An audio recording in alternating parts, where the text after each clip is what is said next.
Hello class 10। तो अपना electricity chapter का जो रिमेनिंग पार्ट रह गया है उसका टॉपिक फिनिश करते हैं। तो जो अब नया टॉपिक है हमारे लिए इलेक्ट्रिसिटी का वो है ओम्स लॉ। ठीक है, अब ओम्स लॉ बहुत इंपॉर्टेंट पार्ट है। इसका डेफिनेशन मैं आपको बताता हूँ, फिर जो फॉर्मूला इससे बनेगा वो सिर्फ न्यूमेरिकल में ही यूज होगा। तो what is called as Ohm's law?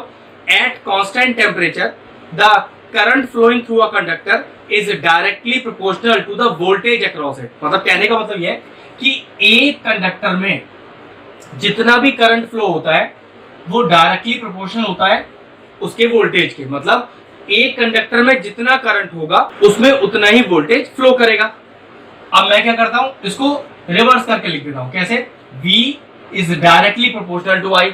अब ये डायरेक्टली प्रोपोर्शनल क्या डिनोट करता है कि अगर एक क्वांटिटी बढ़ेगी तो दूसरी क्वांटिटी बढ़ेगी, एक क्वांटिटी घटेगी तो दूसरी क्वांटिटी भी घटेगी। अब ये नियम हमने पहले भी सीखा है कि अगर मैं इस प्रोपोर्शनलिटी साइन को हटाना चाहता हूं और इक्वल टू लेके आऊंगा तो इक्वल टू भी आएगा और एक कांस्टेंट भी साथ आएगा। तो देखो V इज इक्वल टू, और इसका कांस्टेंट क्या है? R। और ये R क्या चीज है यहाँ पर? ये R वही है जो मैंने आपको लास्ट क्लास में बताया था। क्या? रेजिस्टेंस। ठीक है, डिनोटेड बाय कैपिटल R। तो फॉर्मूला क्या बन गया हमारा ओम्स लॉ का कि V is equal to IR। V is the voltage, I is the current, R is the resistance. और रेजिस्टेंस क्या चीज थी? It is an obstacle in the path of electrons which opposites the propagation of current. ठीक है, यही last class में मैंने आपको बताया था। तो ये ओम्स लॉ है। अगर मैं इस ओम्स लॉ को ग्राफ पे प्लॉट करना चाहूं तो देखो ग्राफ किस किस के बीच में बनेगा? ग्राफ बनेगा I और V के बीच में। तो मैंने V को रखा यहाँ, I को रखा यहाँ। अभी मैंने आपको क्या बताया था कि I और V के बीच में कैसा रिलेशन है? Directly proportional. मतलब I जितना बढ़ेगा V भी उतना बढ़ेगा। तो देखो इसका ग्राफ कैसा बनेगा? इस तरह का ग्राफ बनेगा। जैसे 9th स्टैंडर्ड में फिजिक्स चैप्टर में मोशन में जैसे यूनिफॉर्म मोशन का ग्राफ बनता है, बिल्कुल वही ग्राफ बनेगा इसमें। ठीक है, यहाँ दो एरोस लगा दीजिएगा। तो क्वेश्चन कैसे आएगा आपको पेपर में कि define Ohm's law and draw its graph. तो पहले आप इसकी स्टेटमेंट डिफाइन करोगे कि at constant temperature the current flowing through the conductor is directly proportional to the voltage across it.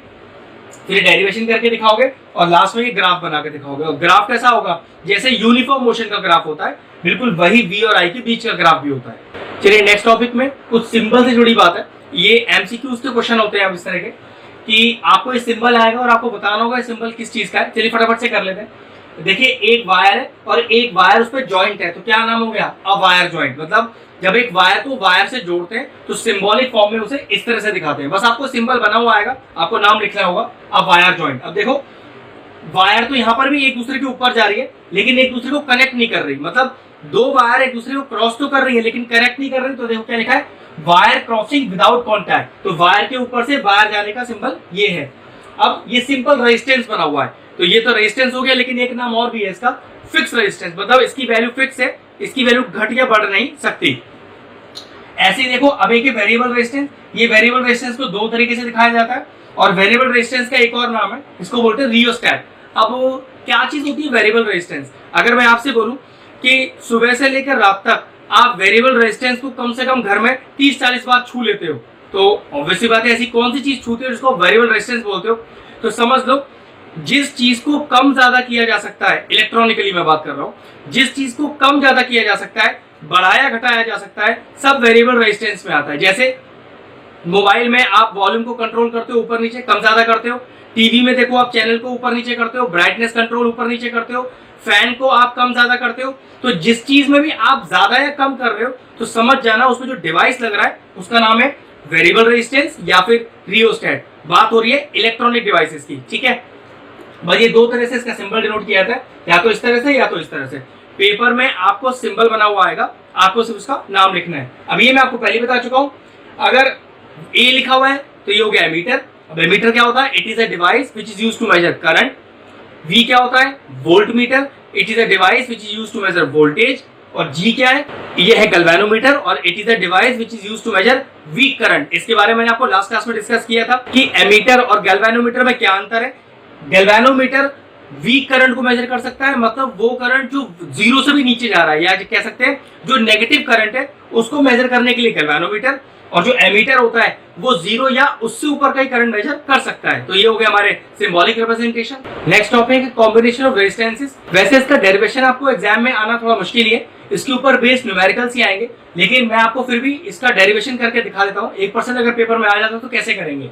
अब देखो कॉम्बिनेशन ऑफ रेजिस्टेंस दो तरह के होते हैं, या तो हमारे पास सीरीज कॉम्बिनेशन होता है या तो हमारे पास पैरेलल कॉम्बिनेशन होता है। दोनों के ही डेरिवेशन है। चलिए मैं करके दिखाता हूँ। पहले सीरीज का बना के दिखाता हूँ। देखिए इसमें मैंने 3 रेजिस्टेंस लगाए, मान लो इनको नाम दिया मैंने R1, R2 और R3। फिर मैंने इसको एक बैटरी से जोड़ा, इसमें मैंने एक लगाया की जिसको आप स्विच भी बोलते हो, ठीक है, और मैंने इसके अंदर लगाया फिर एक बल्ब। अब एक चीज समझो ध्यान से, ये प्लस और माइनस, जो बड़ी डंडी होती है उस साइड प्लस होता है। अब यहां से करंट चला I, अब देखो जो करंट चला वही करंट R1 में, वही करंट R2 में और वही करंट R3 में। तो दिस शोज दैट कि सीरीज कॉम्बिनेशन में जो करंट होता है वो सेम रहता है। तो अगर सीरीज कॉम्बिनेशन में करंट सेम रहता है तो डिफर क्या रहता है, डिफर रहता है वोल्टेज। तो कैसे करें, R1 का वोल्टेज V1 कर लिया, R2 का वोल्टेज V2 कर लिया और R3 का वोल्टेज V3 कर लिया, ठीक है। अब ध्यान रखना हमारा डेरिवेशन उस चीज से स्टार्ट होता है जो चीज डिफर होती है। तो यहाँ डिफर क्या है, यहाँ पर वोल्टेज तो डिफर कर रहा है, करंट सेम है। फिर से देख लेते हैं, देखो करंट चला यहाँ से और जो R1 में करंट है वही R2 में करंट है, वही R3 में करंट है, मतलब सीरीज में करंट तो सेम है। तो अगर करंट सेम है तो डिफरेंट क्या है, डिफरेंट क्या हो गया, वोल्टेज, ठीक है। तो R1 में वोल्टेज हो गया V1, R2 में वोल्टेज हो गया V2 और R3 में वोल्टेज हो गया V3। तो हमारा डेरिवेशन स्टार्ट ही उससे होगा जो चीज बढ़ गई है, जो चीज डिफरेंट है। तो कैसे लिखेंगे, total voltage is equal to V1 plus V2 plus V3। देखो V1 plus V2 plus V3, चाहो तो आप एक रेजिस्टेंस और लगा लो, V4 कर देंगे तो यहाँ प्लस V4 आ जाएगा। अब हमने क्या पढ़ा था ओम्स लॉ में, V is equal to IR, तो वही करने वाले, लेकिन ध्यान रखना I सेम रहने वाला है सभी के अंदर। तो देखो यहाँ V is equal to IR, V is equal to, अब V1 क्या होगा IR, लेकिन I तो सेम है और R इज R1। ऐसे V2 क्या होगा I R2 और V3 क्या होगा I R3, क्योंकि I सभी में सेम है तो I को सेम लिया जाएगा। अब अगला स्टेप देखो, I कॉमन ले लो यहाँ से, ये क्या आ जाएगा R1 plus R2 plus R3, I से I कैंसिल हो गया। तो what is the total resistance in series, वो क्या हो गया R1 plus R2 plus R3। वैसे इस डेरिवेशन से आप सीखे क्या, वो समझ लो कि जब भी आपके पास कोई सर्किट डायग्राम होगा जिसमें रेजिस्टेंस किसमें लगे होंगे, सीरीज में, तो टोटल रेजिस्टेंस निकालने के लिए, टोटल रेजिस्टेंस को एक वर्ड और भी बोलते हैं इक्विवेलेंट रेजिस्टेंस, ठीक है। टोटल रेजिस्टेंस होता है इसका मतलब। तो टोटल रेजिस्टेंस निकालने के लिए ये मैं लिखा है रेजिस्टेंस इन सीरीज, ठीक है। यहाँ टी भी लिख सकते हो टोटल के लिए, EQ भी लिख सकते हो इक्विवेलेंट रेजिस्टेंस, ठीक है। तो टोटल रेजिस्टेंस निकालने के लिए जितने भी रेजिस्टेंस आपको दिए हुए हैं क्या करो, उन्हें डायरेक्टली ऐड कर दो। तो सीरीज में डायरेक्टली रेजिस्टेंस को ऐड करने पर आपका टोटल रेजिस्टेंस आ जाता है। तो ये डेरिवेशन रहा और ये रहा लास्ट में इसका रिजल्टेंट कि सीरीज के अंदर अगर कोई सर्किट दिया है और टोटल रेजिस्टेंस निकालना है तो टोटल रेजिस्टेंस निकालने के लिए सारे रेजिस्टेंस को डायरेक्टली ऐड अप कर दीजिए। चलिए पैरेलल कॉम्बिनेशन का सर्किट डायग्राम बनाते हैं, ध्यान से देखिएगा।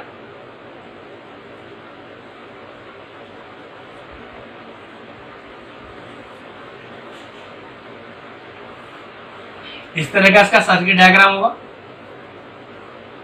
ये वही स्विच और यहां मैंने लगा दिया लोड या जिसको बोलते हैं बल्ब। अब देखो ये प्लस माइनस, अब ये ध्यान रखना अभी ये स्विच आपका ऑन कर दिया है आपने इसको, ठीक है। तो करंट फ्लो हो रहा है।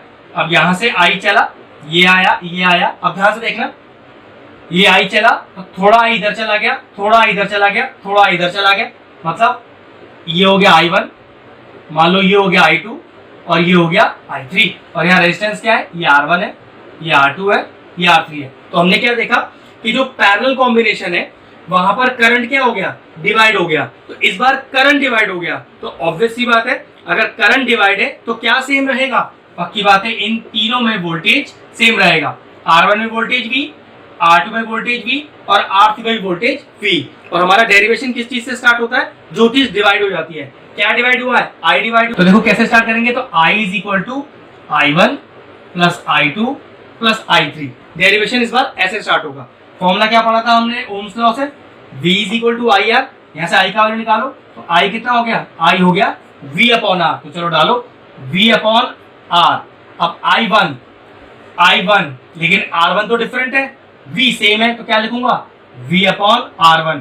I2 में क्या लिखूंगा, V तो सेम है, R2 डिफरेंट है, V अपॉन R2। ऐसे इसमें क्या लिखूंगा V अपॉन R3। अब देखो V upon R is equal to V common आ गया, तो क्या बचा 1 अपॉन R1, 1 अपॉन R2 और 1 अपॉन का R3। V से V कट गया, तो what is the total resistance in parallel 1 upon R1 plus 1 upon R2 plus 1 upon R3। इससे आपको ये पता चला कि अगर आपको ये बात पता चल जाए कि सर्किट डायग्राम में आपके रेजिस्टेंस पैरेलल में जुड़े हुए हैं, तो टोटल रेजिस्टेंस निकालने के लिए पहले सारे रेजिस्टेंस को 1 अपॉन 1 अपॉन 1 अपॉन करना पड़ेगा और तब जुड़ेगा। सीरीज में क्या था, डायरेक्टली रेजिस्टेंस को जोड़ के आप टोटल रेजिस्टेंस निकाल सकते हो, लेकिन पैरेलल में ऐसा नहीं होता। पैरेलल में पहले सारे रेजिस्टेंस को 1 अपॉन करना पड़ता है, उसके बाद उन्हें जोड़ना होता है। तो ये है दोनों का डेरिवेशन हमारे कोर्स में बहुत मुश्किल ही आपको आएगा डिराइव करने के लिए। मोस्टली इसके ऊपर आएंगे सारे न्यूमेरिकल्स, तो मोस्टली न्यूमेरिकल्स यूज करते समय ध्यान रखना है, सीरीज में रेजिस्टेंस डायरेक्टली जोड़ देंगे, पैरेलल में रेजिस्टेंस पहले 1 अपॉन करेंगे और फिर जोड़ेंगे। चलिए अब जो नेक्स्ट टॉपिक है वो है, आपके असाइनमेंट आपके पास है, पेज नंबर 4 कर रहे हैं। अब डेरिवेशन तो हो गए सीरीज और पैरेलल के पूरे। नेक्स्ट टॉपिक है disadvantage of series and parallel circuit. तो चल मैं 1 बाय 1 पढ़ देता हूँ, और कोई ऐसी चीज जो डिफरेंट होगी मैं आपको बताता जाऊंगा, आप भी अपने असाइनमेंट में चेक कर लीजिएगा। Page number 4, in series combination if one appliance is fused then all other appliance also stop working. जी हाँ, सीरीज कॉम्बिनेशन अगर आप लगाएंगे तो अगर घर का एक भी स्विच बंद हुआ तो घर की पूरी लाइट चली जाएगी। यही है ड्रॉबैक सीरीज कॉम्बिनेशन का। ठीक है, नेक्स्ट देखिए, इन series combination all the appliances have only one switch, they can not be turn on end of separately. मैंने अभी बोला कि सीरीज में अगर एक भी स्विच बंद हुआ सारे स्विच बंद हो जाएंगे। इसका मतलब ये हुआ कि एक ही स्विच से सारे के सारे टर्मिनल जुड़े होते हैं। सीरीज कभी भी इसलिए घरों में नहीं लगता। दिवाली के टाइम पर छोटे बल्ब की झालर लगाते हो तो जो 0 वाट के बल्ब होते हैं उनकी झालर पैरेलल में होती है, अगर एक बल्ब फ्यूज भी हो गया तो और सारे बल्ब जलते रहेंगे।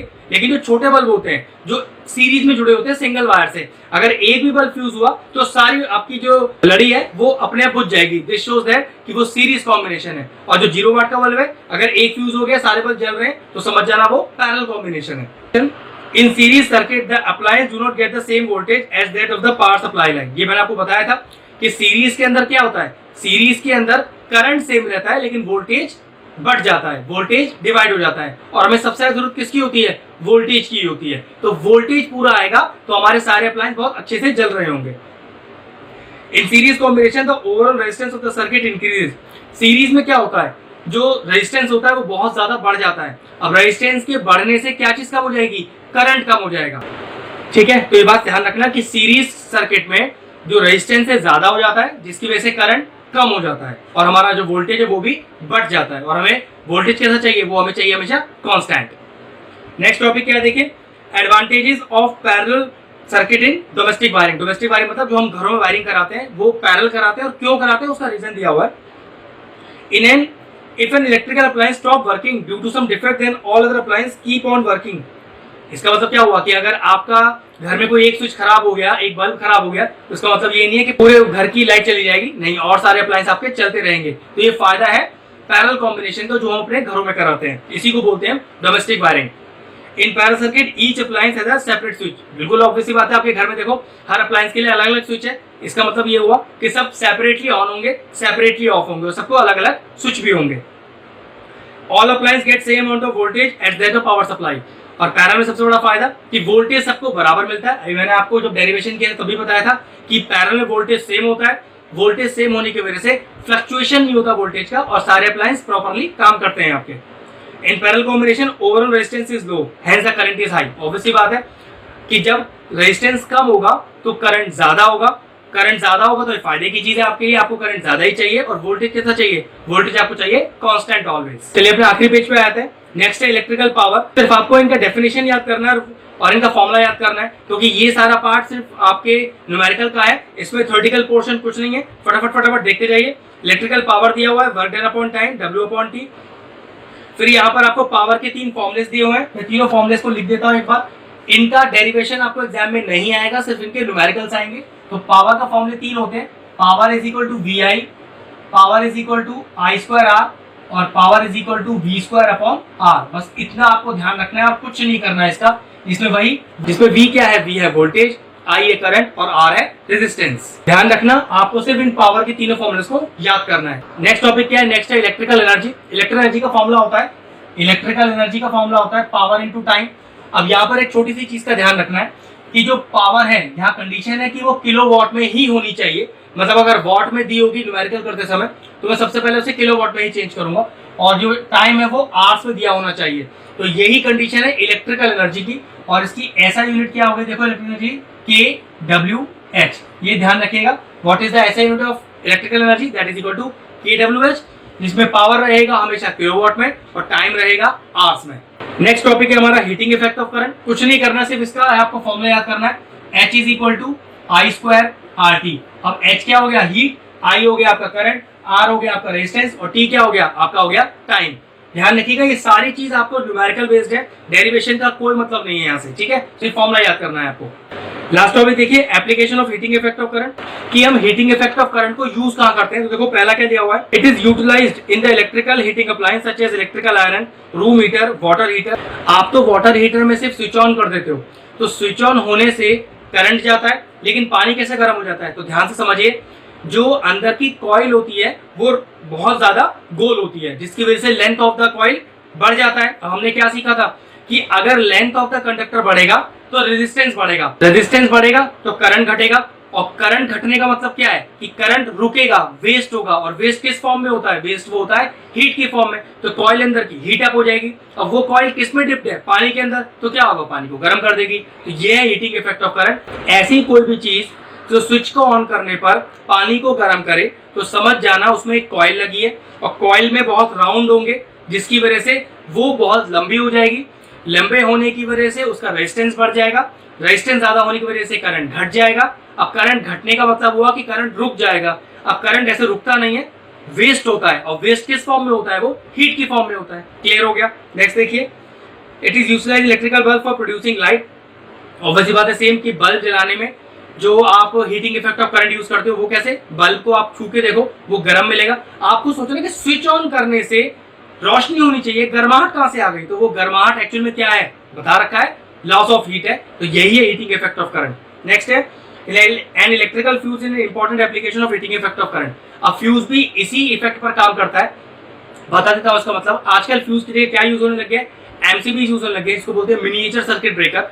इनका काम बता देता हूँ, फ्यूज या एमसीबी कुछ भी समझ लीजिए। एक वायर होगा, उसका क्वालिटी क्या होगा कि अगर उसमें से ज्यादा हीट पास करेंगे तो वो वायर मेल्ट हो जाएगा और आपका फ्यूज उड़ जाएगा, ऐसे ही बोलते हैं हम लोग। इसका मतलब ये हुआ कि जो पावर रेटिंग है उस वायर की वो इस तरह से रखी जाए कि किसी भी इलेक्ट्रिकल अप्लायंस में ज्यादा पावर रेटिंग का एनर्जी आ जाए तो वो वायर मेल्ट हो जाए। उस वायर के मेल्ट होने से वायर में करंट आगे जाएगा नहीं और करंट वहीं रुक जाएगा, जिससे कि आपके इलेक्ट्रिकल अप्लायंस फूकने से बच जाएंगे। तो इलेक्ट्रिकल फ्यूज में भी हीटिंग इफेक्ट ऑफ करंट का काम होता है। तो ये हमारा चैप्टर फिनिश हुआ। हमारा नेक्स्ट लेक्चर आपको मिलेगा इसके न्यूमेरिकल्स पर। सारे टॉपिक अच्छे से पढ़ लीजिए, जो आपको डाउट है वो मुझे पहले सेंड कर दीजिए। सारे डाउट क्लियर होने के बाद ही हम इसके न्यूमेरिकल स्टार्ट करेंगे, ठीक है? तो अपना लेक्चर फिनिश करते हैं, चैप्टर हमारा इलेक्ट्रिसिटी फिनिश हो।